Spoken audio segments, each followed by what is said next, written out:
Les moments positifs dans mon couple, les moments vraiment où je me sens bien, où je suis satisfait. Allez, si je passe 40% de moments positifs dans mon couple, c'est déjà bien.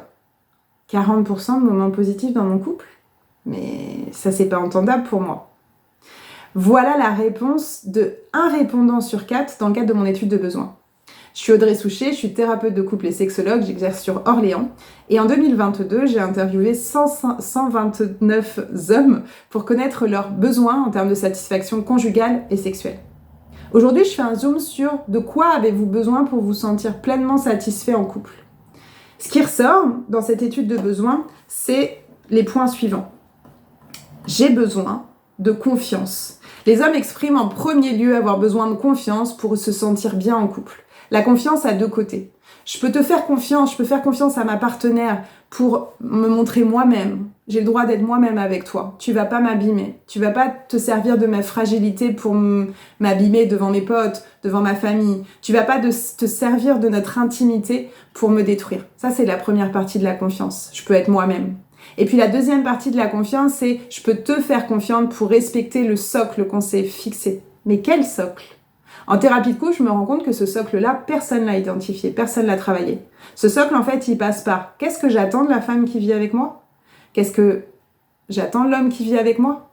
Qu'est-ce que j'attends du beau-père de mes enfants, du père de mes enfants ? Qu'est-ce que j'attends de la belle-mère de mes enfants, de la mère de mes enfants ? C'est quoi nos projets en commun ? C'est quoi nos valeurs ? Et c'est quoi la frontière de l'infidélité ? Qu'est-ce qu'on se fixe comme règle ? Est-ce que l'infidélité, c'est embrasser quelqu'un ? Est-ce que c'est dormir avec quelqu'un ? Est-ce que c'est prendre rendez-vous avec quelqu'un ? Ce socle-là, je me rends compte qu'on n'a pas appris à le fixer et qu'on n'en discute pas auparavant. Voilà le premier point dont les hommes ont besoin pour se sentir à l'aise dans leur couple, la confiance. Confiance en eux-mêmes, mais aussi que leur partenaire ait confiance en eux. Le deuxième point, c'est la complicité. C'est vraiment le deuxième point qui ressort, la connexion, la complicité, y a toute cette notion de feeling qui ressort. Effectivement, c'est ce qui nous connecte et c'est ce qui fait qu'on a de l'admiration pour l'autre, qu'on partage les mêmes envies, les mêmes besoins. Et très souvent, ce que je remarque en thérapie de couple, c'est que cette connexion, elle n'existe plus parce que tout vient challenger le couple, tout fait urgence sauf le couple.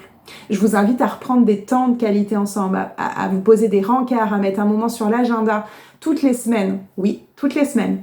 On s'est rendu compte, grâce au livre de Gottman, Les couples heureux, que les couples heureux passaient en moyenne 2 heures toutes les semaines connectés, pas en tant que couple parental, pas en tant que couple logisticien, mais en tant que couple amant, ami, pourquoi pas, et amoureux. Le troisième point que les hommes demandent, ou en tout cas dont ils ont besoin pour se sentir bien dans leur couple, c'est de sexualité et de toucher. Effectivement, rendez-vous compte que plus on a de toucher non sexuel et puis plus on a de rapports quand ça se passe bien, mieux on est connecté en couple. Nos corps sont les meilleurs alliés.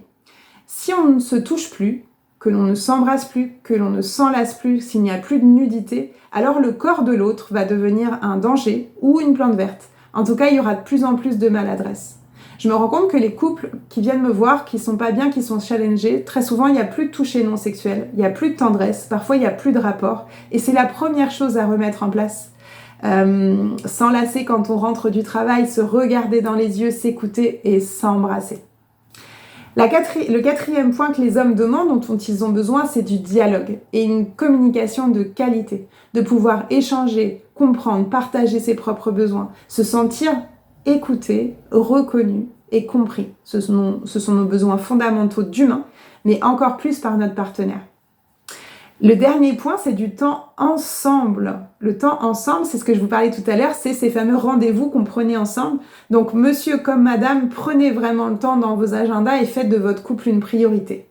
Tous ces éléments-là vont permettre aux hommes de se sentir aimés et de se sentir connectés dans leur couple.